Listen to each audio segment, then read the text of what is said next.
this came from like a 7-year-old, and I thought it was genius. What's the difference between a fish and a bicycle?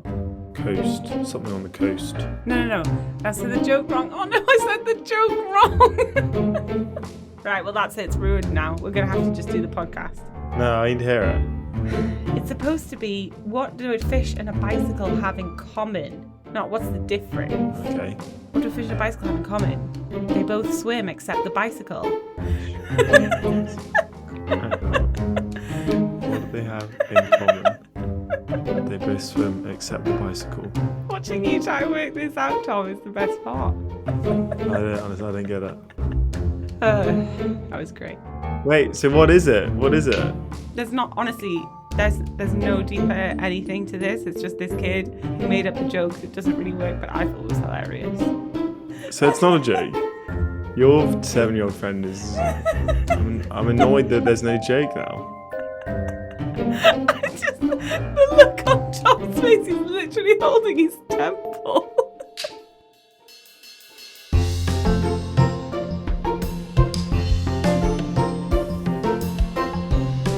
Hello. Welcome back to the Carbon Removal Show. Hello and welcome. I'm Tom Praviti. And I'm Emily Swaddle. And today is actually the final episode of Season 2. Yes, the final episode of Season 2 and the second and final episode in our little ocean exploration mini-series. A momentous occasion all round. Thanks for being with us, listeners. If you haven't had the chance to listen to last week's episode yet, it really does go hand in hand with the themes of this one. So if you're thinking you could just skip it, my advice, don't. Don't skip it. Definitely go back and have a listen. It was jam-packed, full of fun facts and ocean-based puns. It really is a deep well of pun potential, Tom. Yes, agreed. And I assume it hasn't yet run dry, so we might be in for more punny treats today. We'll see, Tom. We'll see. Anyway, last time we talked about ocean-based carbon removal solutions, looking specifically at methods that capture CO2 in biomass in the form of kelp. But we've honestly only just skimmed the surface. The ocean is a huge site of interest for carbon removal innovation. There are loads and loads of interesting approaches popping up that use the ocean in some way. And there's no way that we could get through even a representative sample of them in this whole season, never mind just today.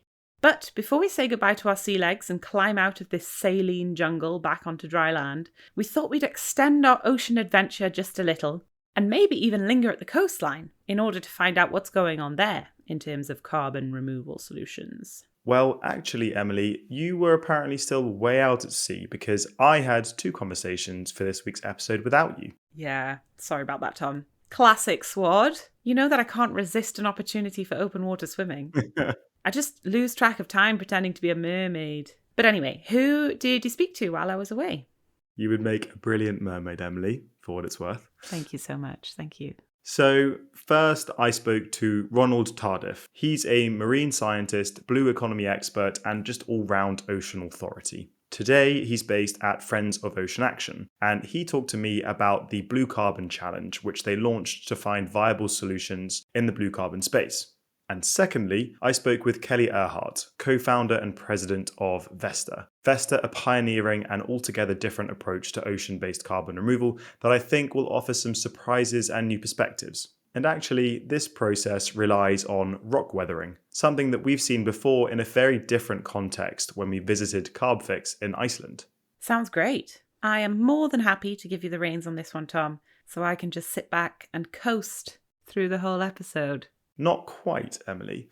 Given your affinity with all things natural and nature-based carbon removal solutions, there may be need for you to navigate us through the weeds in some capacity. Aye, aye, Captain! So I spoke with Ronald Tardif recently. We had a really great conversation. As an expert in oceans who's been active in this space since the age of 12, Ronald seemed really well placed to summarise where we are with all things oceans, climate and restoration. The first thing that I wanted to know was what changes he's witnessed in recent years.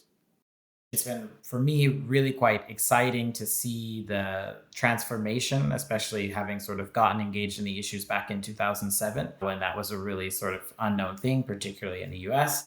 and then having seen the transformation and the engagement of the subject from all walks of society. And in terms of the ocean climate relationship, back in Paris in 2015, there was a one ocean day sort of outside of the official venue that was not poorly attended, but wasn't a very big deal. And now 7 years later, you have ocean fully in the actual UNFCCC process now. And there's an official scientific dialogue related to this. And you see a lot more interest. You see countries have now started to put the ocean into their NDCs for how they're going to achieve their various climate targets. So for me, over the last 15 years, tracking these issues, it's been quite a journey. You also have oceans taking part in the CBD, which is the Convention on Biological Diversity, happening in Montreal in December. So you're starting to see these linkages between biodiversity, between climate, and then, of course, ocean intersecting both of them. And I'm excited to see those linkages growing stronger, but most importantly, making sure that they lead to additional action. So in the case of climate,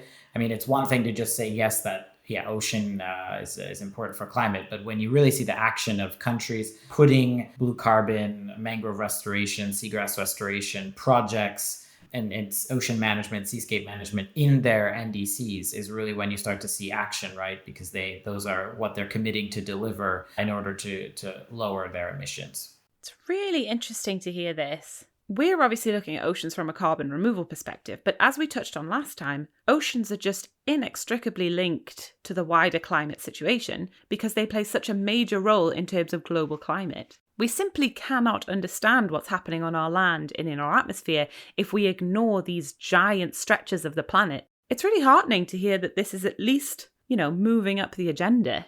Right. And we also ended last episode with a reflection that ocean-based carbon removal methods seem to have lagged behind others. We identified data shortage as a real obstacle to this, and there are other complexities. The oceans are obviously more remote and have less existing infrastructure on which to develop these sorts of projects. But it's interesting to see that this slightly slower development of the space tracks with the wider position of oceans in the climate conversation. Poor oceans getting left behind. Poor old oceans. Anyway, my chat with Ronald focused on blue carbon, which, as you informed us last week, Emily, is carbon captured in marine and coastal ecosystems. Kelp is an example of that, as are other algae, but they're not the only ones. Another big player in this space are mangroves. Emily, it's your time to get out of that coast mode and into coastal mode. What can you tell us about mangroves? So, mangrove is actually the name for the trees and shrubs that make up mangrove forests, aka mangrove swamps, mangrove thickets, or mangals. Mangroves are trees that can live off of salt water, and they make up very interesting ecosystems, unique in a lot of ways, thanks to the fact that they are located at the point where marine life and terrestrial life meet. They are found mostly along tropical and subtropical coastlines all around the world. And Tom, if you were stood in a mangrove forest at low tide, you might think you were just in a regular, albeit slightly soggy, forest, but with loads of really gnarly roots. But at high tide, you wouldn't be stood at all. You'd be swimming, because mangrove forests are flooded when the tide comes in. Loving the imagery there. Thank you. Think of mangrove forests as a buffer zone between land and ocean. I personally like to think of them as interpreters, speaking both the language of the sea and the language of the land. I love that. I like to get you really in the action, Tom. They help to protect the land and anyone living in the vicinity from flooding, storm surges, and tsunamis. And they also help to protect ocean life. Their complex root system serves as a sheltered nursery in which to raise young marine life, and it acts as a filter to clean river water before it reaches the ocean, removing things such as excess sediment that could damage coral out at sea. Okay, so other than being a brilliant translator, I'm getting a pretty good impression of how valuable these ecosystems can be. They're also, of course, home to thousands of species of birds, mammals, reptiles, and all kinds of marine life, depending on what the tide is doing when you're doing your research. Interestingly, the plants themselves have to be highly adapted in order to survive in this high salt, low oxygen environment. So mangrove forests tend to have low plant biodiversity, but can sustain high biodiversity of other creatures. And this is where we really sit up and listen for the purposes of this episode, mangrove forests sequester a lot of carbon. Exact numbers vary, as ever, and particularly with these complex ecosystems, but estimates range from 2 to 4 times more carbon stored per year than mature tropical forests. Actually, one study in Brazil found that mangrove forests in that particular area stored twice as much carbon as upland evergreen forests and 10 times as much as tropical dry forests annually. Wow. Do we know why? There's probably a number of reasons. The main reason seems to be that low oxygen levels mean low levels of decomposition and therefore less CO2 is released into the atmosphere. Amazing. Okay. But let me guess, these ecosystems are being destroyed by human activity. Sadly, yes. Mangrove forests are threatened by a number of things, including agriculture, coastal development, building hotels and housing. Mangroves are also felled for fuel and timber, and they can also be indirectly affected by things that are going on upstream, pollution or changes to land use. And of course, when a mangrove forest is destroyed, the carbon stored in that ecosystem is in danger of being released back into the atmosphere. The world has already lost 30 to 50% of mangrove forests in the past 50 years, and some experts say that at this rate, mangroves will be functionally extinct in less than a century. Oof, that's pretty dire. I guess, is there any good news that you've got for me to soften this blow? Well, actually, yes. And Ronald has already said it. In recent years, there's been a recognition of the importance of these ecosystems as carbon sinks, as well as all the aforementioned co-benefits and the many wonders that these places hold. Efforts to protect and restore mangrove forests have even resulted in economic benefits for local people, thanks to the selling of carbon credits and more reliable fish stocks for the fishing industry. As with many nature restoration projects, so far these efforts don't seem to be turning the tide, so to speak, on a huge scale, but we have to start somewhere. We've got to start somewhere. Thank you for that lowdown on mangrove forests, Emily. My pleasure. Fascinating ecosystems. It really sounds it, and a critical part of the blue carbon picture. It's worth noting that mangrove forests are joined in the blue carbon category by other interesting players, including seagrasses and ecosystems in salt marshes or coastal wetlands. It's a varied field. A varied sea, Tom. Yes, a varied sea. And that sea, as we know, in many cases is degraded and in need of care and restoration. Given the tantalizing array of ocean-based carbon removal opportunities and the chance to restore ecosystems while you're at it, there's a lot of interest in this space. In this vein, the Blue Carbon Challenge was established to identify, platform, and support some of the most promising projects out there focused on mangrove, seagrass, marsh, and seaweed. Ronald told me more. So our Blue Carbon Challenge was run by Friends of Ocean Action on the Uplink platform, Uplink is the open innovation platform of the World Economic Forum, built jointly with founding partners Deloitte and Salesforce. And so this challenge in particular was a global call for blue carbon initiatives, which could lead to carbon credits or tools that can improve the trust and transparency of the carbon market and enable additional blue carbon credits to be generated or blue carbon restoration to be generated. So that was the challenge. We had a great group of supporting partners, including Salesforce, Conservation International, Cordio East Africa, RevOcean, and GIB Asset Management. And this was also involving our Mangroves Working Group, which is a collaboration with 1t.org. So had a lot of great folks involved. And really, we were trying to find, what are those innovative business models, finance models, technology that can really help us reach the levels of blue carbon restoration or blue carbon storage, let's say, that various companies and countries have made commitments to achieve. So the challenge had a dual focus, really. On the one hand, looking for the solutions that could be commercially viable, and on the other, rewarding approaches that bring trust and transparency to the space. Some very important criteria. The results were a success, but Ronald shared several key lessons that they learned along the way. We had over 70 submissions to the challenge. We ended up selecting 12 what we call top innovators. What's a bit challenging in the blue carbon sector is that there are very few, let's say, traditional startups that we felt We certainly received a number of applications from especially marketplace type startups or tokenization or blockchain related startups. But actually, what I've learned certainly from the experts is that there isn't a challenge really in the demand, right? We actually have possibly too much demand for mangroves at the moment. One colleague of mine joked that they had to do a back of the envelope calculation about, are there enough mangroves to meet all of these commitments, or could there be enough?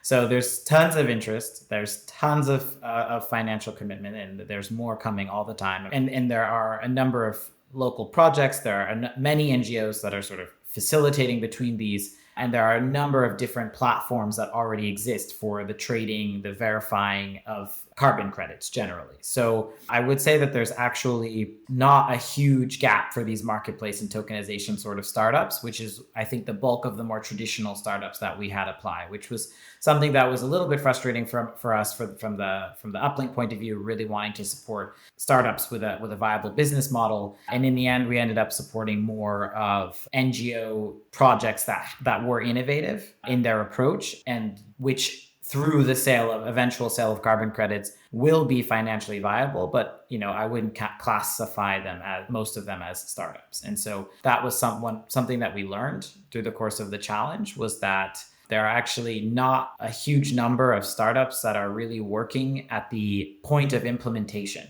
to actually put the mangroves in the ground, to actually monitor those and bring down the cost of monitoring, because that's hugely expensive, or projects related to capacity building, because you need communities to be able to deliver on these projects, to maintain and monitor these projects and scale those projects within countries, for example. So those are some of the challenges that we have in the blue carbon space. And there were not that many, let's say, business models that have developed or that applied that were related to that. That's interesting.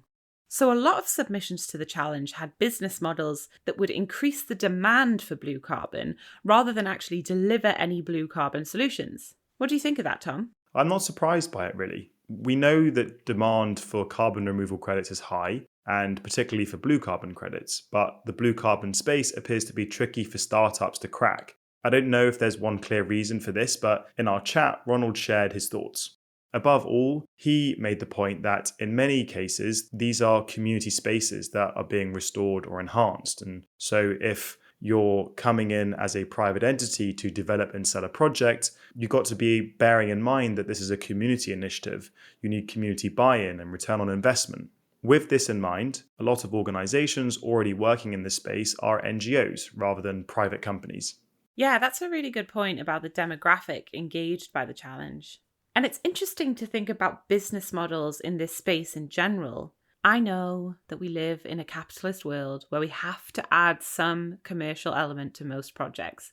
But what if we didn't? Like, if, close your eyes and imagine, we weren't constrained by capitalism, what other business models, business maybe in inverted commas, could emerge to fund or support these necessary and ultimately immensely beneficial projects? Systems change, Tom. I'm thinking big. Big problems need big dreams, and you don't get much bigger than global issues being addressed with solutions that involve whole ecosystems and the ocean. Another point that Ronald made was that investors are often more drawn to investing in software rather than hardware, because the former is just deemed to offer a more impressive return on investment. But we know blue carbon approaches often require this new hardware, whether it's for data gathering and monitoring, as we discussed last week, or for the actual delivery of these solutions. Totally. Yeah, I can understand that. So, Tom, I want to know about some of the projects that were successful in the Blue Carbon Challenge. Introduce me. So one project that is really diving into all the benefits of mangrove forests is a non-profit called Friendship. They are focused on planting mangroves in Bangladesh, where coastlines are very vulnerable to environmental disaster. And they also highlight community resilience that comes from living near a thriving mangrove ecosystem. Natural adaptation solutions. Love it. Yeah. And another challenge entrant is a company called Distant Imagery. They use drones to plant mangroves. The way they do this is by working with local communities to build and maintain drones, as well as analysing the best conditions for dropping seeds. Nice. They sound great. Yeah, and there is a list of all the top innovators on the Blue Carbon Challenge website, which we'll link in the show notes and you can find out more there.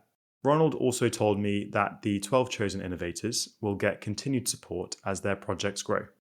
We continue to engage with our innovators over a longer period of time, so it's not fixed on 1 year, but really we do try to have them provide the maximum amount of value for our innovators within that first year of engagement. As a few concrete examples, we had one of our blue carbon winners who was with us in Davos in May. And out of that, they've been able to advance collaborations at home in the United Arab Emirates, but also to put together additional partnerships in other countries, including in Indonesia. And so we've seen them have a lot of success. Other members of the cohort have engaged through our mangrove working group, which is an engagement that we have through the Friends of Ocean Action and 1t.org, engaging leading companies that have made mangrove related restoration or planting commitments. And so through that, there have been some interesting partnerships that have involved as well. And we continue to work with them, of course, to enhance their visibility, to work with them in fundraising and whatever other resources that they need. This podcast is brought to you in part by Patch. Patch is the platform that powers climate action and makes it easy for businesses of all sizes to neutralise a carbon footprint or contribute to vetted, high-quality carbon removal and avoidance projects. A perfect fit for this show, don't you think, Tom? Totally. Patch enables companies in fintech, crypto, travel, shipping, e-commerce, and more to estimate the carbon emissions of specific transactions like shipping a package and embed carbon removal directly into their products or services to account for those emissions, all with just a few lines of code. That means businesses and their end customers can be more sustainable and participate in impactful climate actions through a trusted platform. What's more, Patch also allows companies to make purchases of vetted carbon credits directly from their platform. They find the best project developers doing the hard work of carbon removal, and companies get access to all of them in just one click. Head to patch.io/TCRS to get free access to their platform. When we speak to engineers and entrepreneurs who are piloting or developing new carbon removal approaches, it's often really notable that a particular problem or an angle has been the spark that's just set them on the path to their method. They're not just setting out to make carbon removal happen, but to overcome some obstacle or barrier that they perceive in the space. Yeah, that was the case for Marty from Running Tide in the last episode. For him, the problem of de-intensifying the energy needs of carbon removal set him on the path to kelp sinking. Exactly. Well, Vesta is another company that started with a classic carbon removal problem. In their case, it's scalability. That's a big one. Or at least, it should be. Right? We all know that scaling up carbon removal is a big challenge. As a reminder, we're going to be needing gigatons of carbon removal every year by 2050 if we're going to stand a chance of hitting net zero on any realistic emissions pathway. And at present, we're a long way off. Most companies working in carbon removal today are offering at best thousands of tons per year. Yeah, it's a long way away from gigatons. And that's particularly the case for more durable carbon solutions, right? They're often higher in cost, reliant on emerging technologies, and so on. But as we've heard people say already in this season, we need significant growth of this capacity starting now. Well, this company thinks that they could be a big part of the solution. Kelly Earhart is the president and co-founder of Vesta, formerly Project Vesta, a public benefit corporation who are working on an approach they call coastal carbon capture. Kelly explained how they got there. I don't really believe that it's helpful for humanity to always be faced with this it's worse than you thought and we're doomed and there's nothing you can do type of mentality.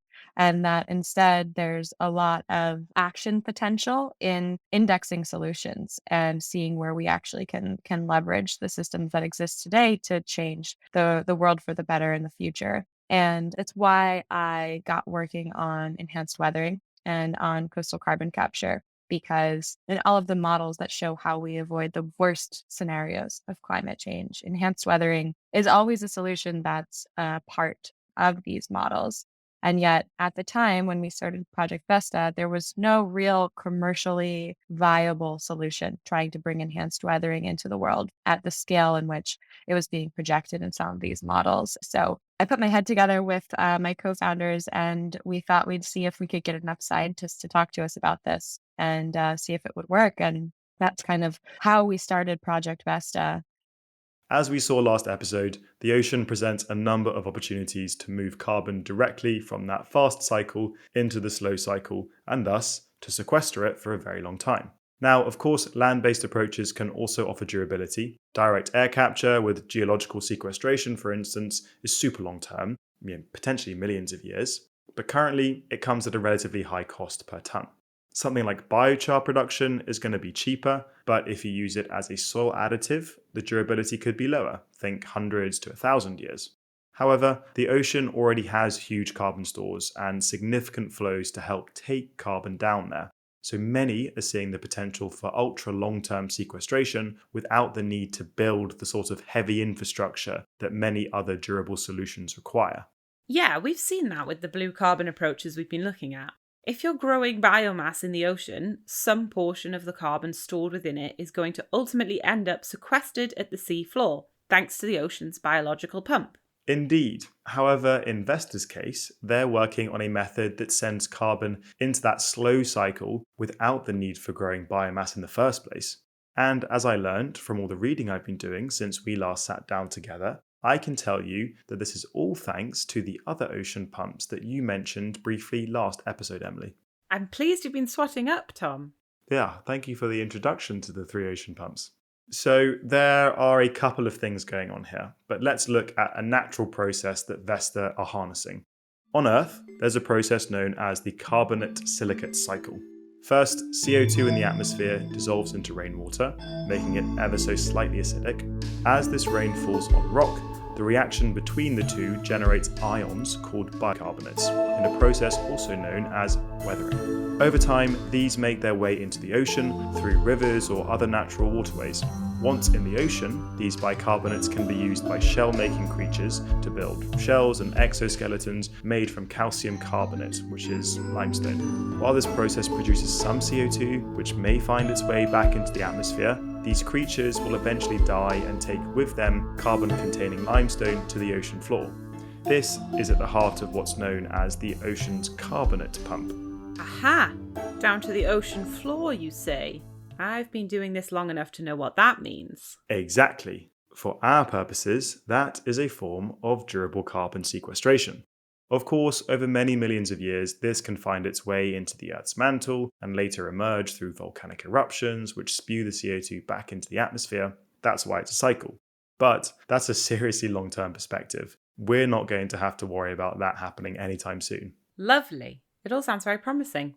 Indeed it does. However, in the real world, there's a problem with relying on this process for carbon removal. As Kelly put it, it's very, very slow. It happens over the course of millions of years. And Project Vesta is working on accelerating a part of that process so that it can happen over the course of decades instead of millennia. And how we do that is we take olivine, which is an abundant natural volcanic mineral that is found actually on every continent. It's very, very commonly found. And we grind it into a sand. We bring that sand to coastal areas where it dissolves with the help of free wave energy and tides. And as it dissolves, it generates alkalinity in the form of bicarbonate, which is baking soda in the ocean. And that bicarbonate immediately lowers ocean acidity in that local area because you're adding alkalinity, you're lowering acidity, while permanently sequestering and storing carbon dioxide in that form because carbon dioxide turns into bicarbonate through that process. So that's kind of how the process works. It, again, is accelerating that really long-term process. And it's something that's been happening on planet Earth for millions, billions of years. So there's lots of kind of record of that. There's also many naturally occurring beaches around the world that are olivine sand beaches that we are studying as natural analogs.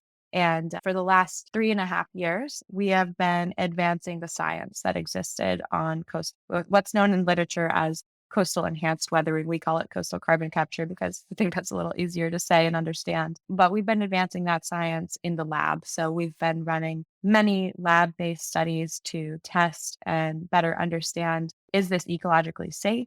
Will this adversely affect any marine organisms?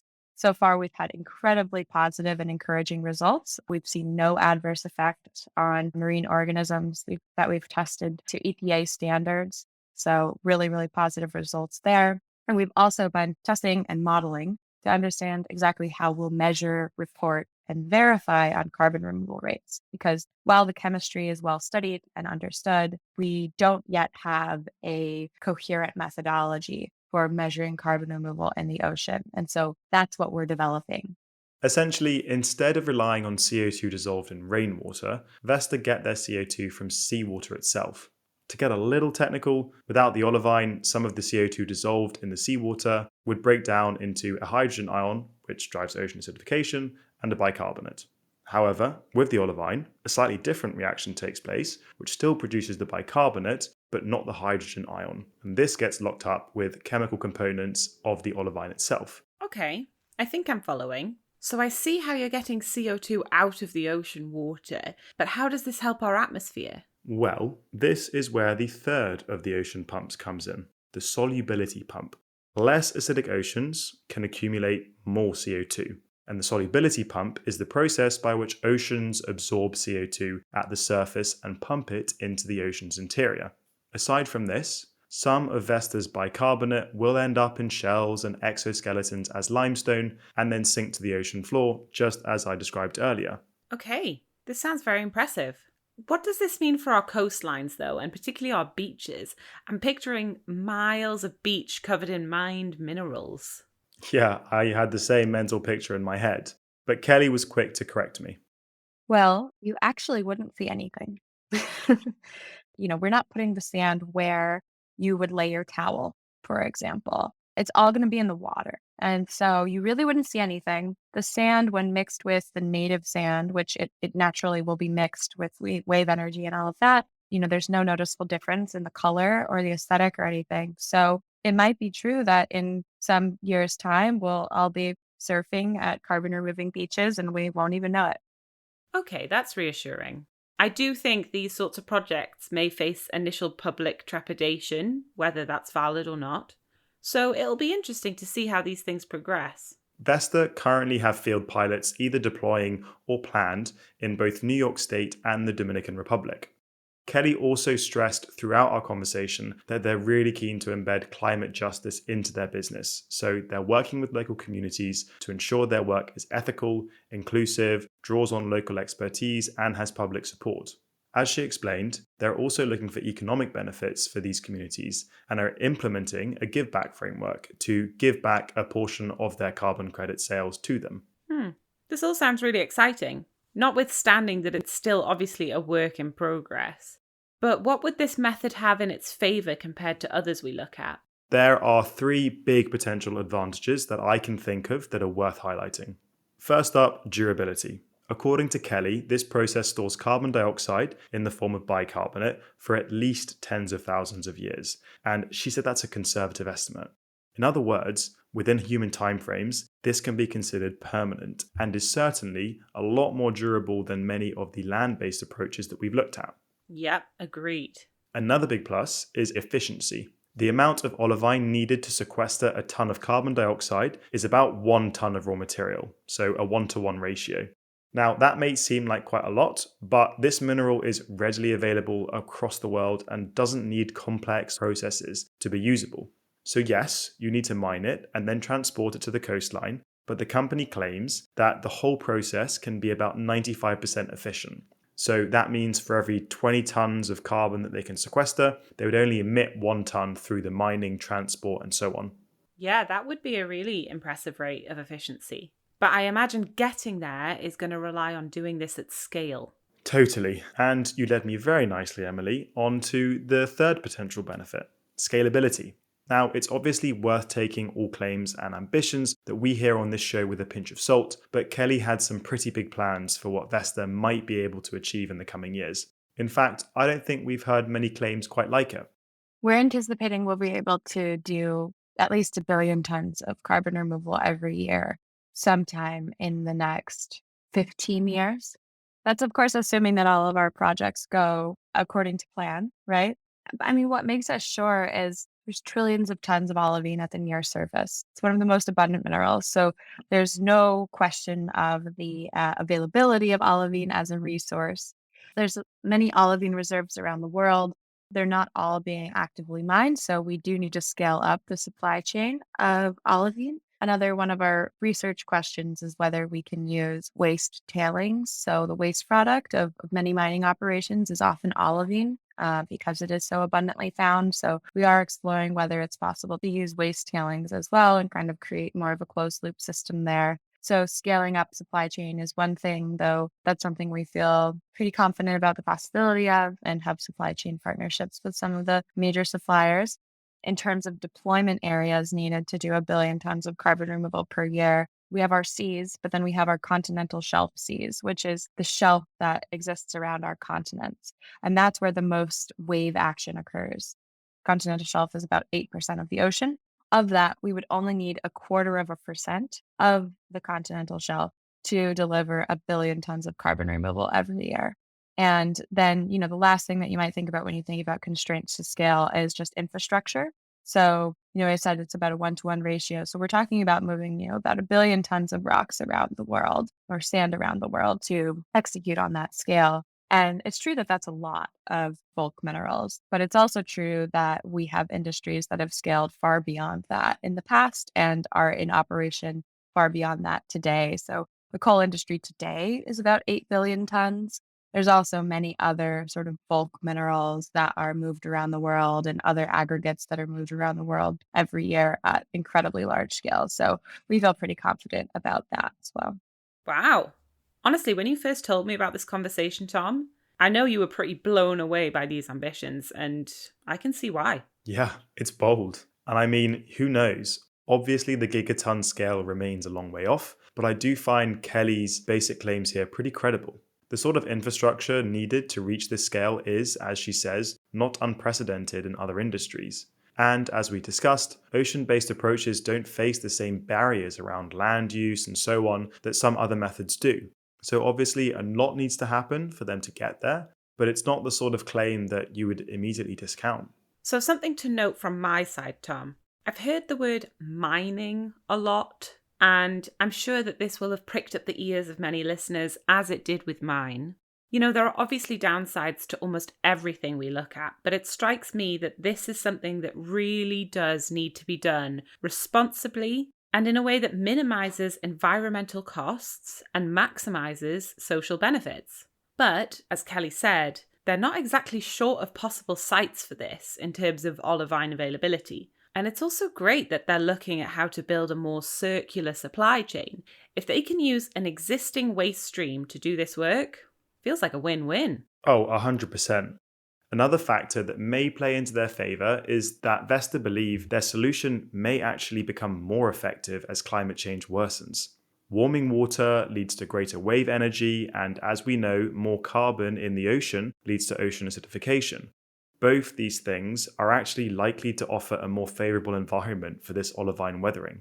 Again, there needs to be more data on this, but in principle it makes sense. Yeah, wow, that would actually be a really big deal. We know that carbon stored through reforestation projects, for example, is more vulnerable as the climate changes. That's not a reason not to do them, especially because they often come with other benefits, but it does underline the need to have other carbon removal tools in our toolbox that are more resilient. Agreed. And actually, on the subject of co-benefits, Vesta again think that they can be onto a winner here. As we know, our oceans are in a bad state, and there is hope that this approach could do more to help restore them than just sequestering carbon. That increase in alkalinity is lowering ocean acidity. So one effect that, from first principles thinking, you can imagine it would be very beneficial to marine organisms because ocean acidification is a major issue worldwide today on, surely we've all seen this on coral ecosystems that are dying and bleaching from both acidification and warming.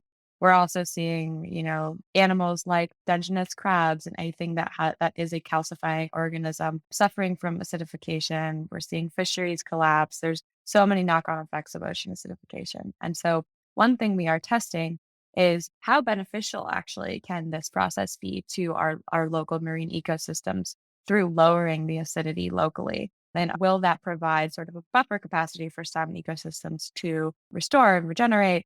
That is another big question in our research program. But from first principles, it is expected that the reduction of ocean acidity would be supportive to marine life. This is something we touched on in the last episode. If you're drawing carbon dioxide from ocean water, you're also going to be helping to tackle acidification. So there are sort of built-in co-benefits here. Yeah, and with an approach like Vesta's, you'd expect to see an appreciable localized reduction in acidity, which is likely to be a good thing for the ecosystem. The complex web of ocean life that we have today has been much more used to a higher pH or a more alkaline environment. And so starting the work of slowing and maybe one day reversing recent changes just makes this ocean more habitable than it otherwise might be. That benefits not only ocean life, but also human economies that rely on it. Totally. The thing is, Tom, it feels like, once again, we are circling this theme of data. I know this is always a big thing for us, but in the world of ocean carbon removal, it just feels so needed. We're talking in a lot of provisional terms right now. Kelly herself is really careful to say that a lot of these expectations are based on first principles. She's not making bold claims until they have the research to back them up. And I really appreciate that. But we're learning that data on both the state of our oceans and the effects of our interventions in them are still relatively limited. And so it's understandable and necessary that companies in this space proceed with caution, both in terms of the carbon claims that they're making and so as not to cause unintended harms. This is something that Vesta seem to be fully aware of. Like the other ocean-based businesses that we've looked at, a huge proportion of their work right now is in research. They know that in order to make this a viable business, monitoring, reporting, and verification is going to be key. The only way that this scales in our mind is if there's someone to pay for it. And so the development of the carbon market is really critical to any carbon removal solution scaling. However, in order for a solution to participate in the carbon market, we need to have a methodology in place for how we measure and report and verify on carbon removal rates through this process. And so that is something that we're developing. We are working to develop a methodology that can ultimately be submitted to accreditation agencies to be able to sell and register our carbon credits. But it's very hard science to do, right? And so it's part of why nobody is doing this so far, is because we're developing a new way to measure carbon removal rates in the ocean. And as I mentioned, the chemistry is well understood, but actually being able to measure this over time is a hard scientific problem. So that's something that we've really been advancing over the last 3 years and will continue to advance this year. Kelly is hopeful that in time and as they scale, they will be able to sell credits for tens of dollars, and that would put it in a highly competitive position, particularly against other methods that offer a similar level of durability. Of course, that's hypothetical at the moment, and it'll only happen when the data is there and this approach is being deployed widely. On the subject of deploying it widely, I'm worried about the beaches again.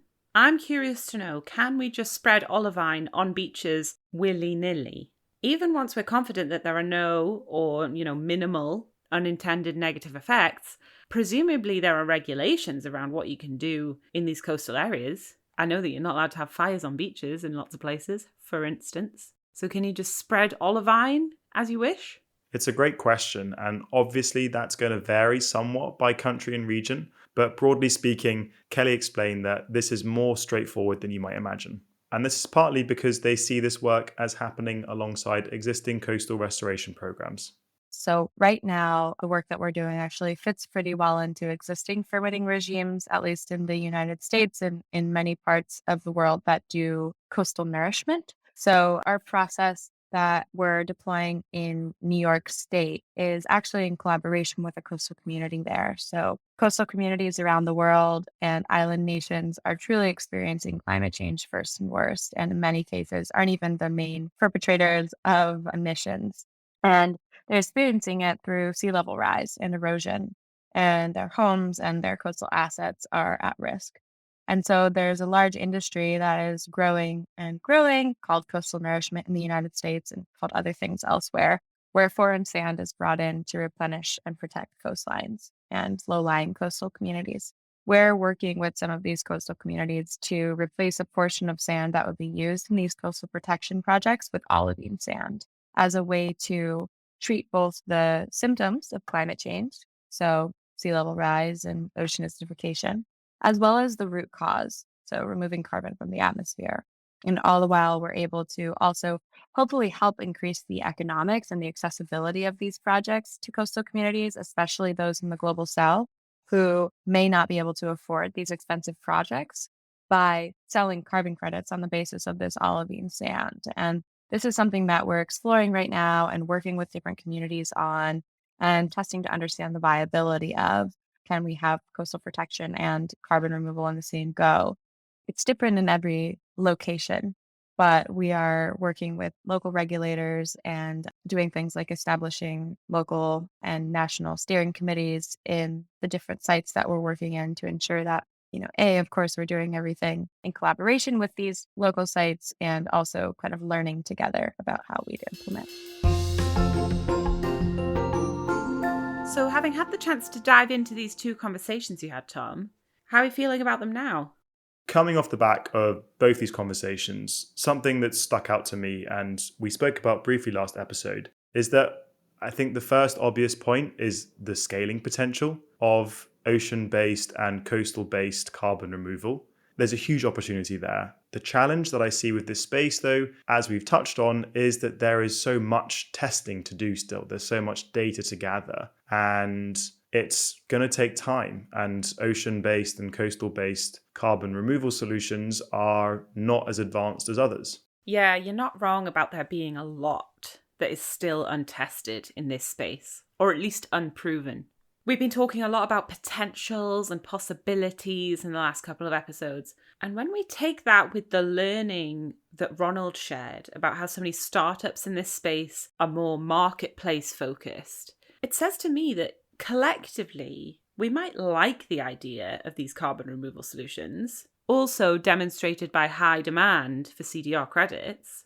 But those who are actually willing to implement carbon removal, to do the science and get out there and remove the carbon from the atmosphere, they are precious. They are few and far between. We must protect them.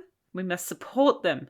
Another reflection that I have is around co-benefits. It feels as though with these ocean and coastal based carbon removal solutions that there are co-benefits intrinsically linked to any work that you're doing. This may not necessarily be the case or isn't so obvious with certain land-based solutions. Take direct air capture, it's quite difficult to really quantify the co-benefits beyond that carbon being removed. However, with ocean and coastal-based projects, it feels as though the activity not only is removing carbon, but also having some other effect, whether it's around de-acidification or something else. However, again, we need more data to back up these projects. Yeah, there's so much that we don't know. Also, community focus seems to be a really big piece for these coastal projects. Feels like a lot of livelihoods are at stake. Yeah, it's interesting for me. It feels like we're at an intersection where these ecosystems, including the humans in those ecosystems, are like victim and savior all at the same time. These coastal areas are some of the most at-risk places on Earth when it comes to the changing climate, already being completely battered by climate disaster. But when we think about these solutions, they're also potentially some of the most valuable places for trying to fix it. We've come to the end of season 2. That's it. That's a wrap on season 2. We started in London at events. We went to Iceland for more events and exploration of projects. We've dived into oceans and mangroves. Yeah, I feel as though we've really gotten in and amongst the carbon removal space. Like you said, we've been to conferences, we've spoken at events, we've visited carbon removal sites, we've bought our own carbon removal credits. It's been quite the journey, Tom. A big thank you, as always, to everyone on the Carbon Removal Show team. We couldn't do it without you. A thank you as well to our sponsors at Patch. Thanks for keeping us here. And thank you so much to you, listeners, for joining us on this journey. We hope you've enjoyed it as much as we have. And listeners, don't be a stranger. Get in touch with us via LinkedIn or Twitter or via our website at restored.cc. We hope to be back with you soon. And until then, store some carbon. Keep it cool. Keep it below 1.5 degrees. Goodbye. See you later. Thanks to everyone who makes this show possible. Our researcher and fact checker, Henry Irvine. Our composer, Sam Carter. Our graphic designer, Reke Campbell. Our content manager, Jordan Brooks. Our guest booker, Anna DeWolf Evans. Our editor, Mercy Barno. Our producer, Ben Weaver Hinks. Our project manager, Patrick Carter. And our executive producer, Sam Floyd. Thank you so much for listening to the Carbon Removal Show. Follow us on Twitter at RestoredCC. Follow us on LinkedIn at The Carbon Removal Show. And you can visit our website, restored.cc. We're all over the internet. And please remember to give us a rate and review. It really makes a difference. Thank you so much.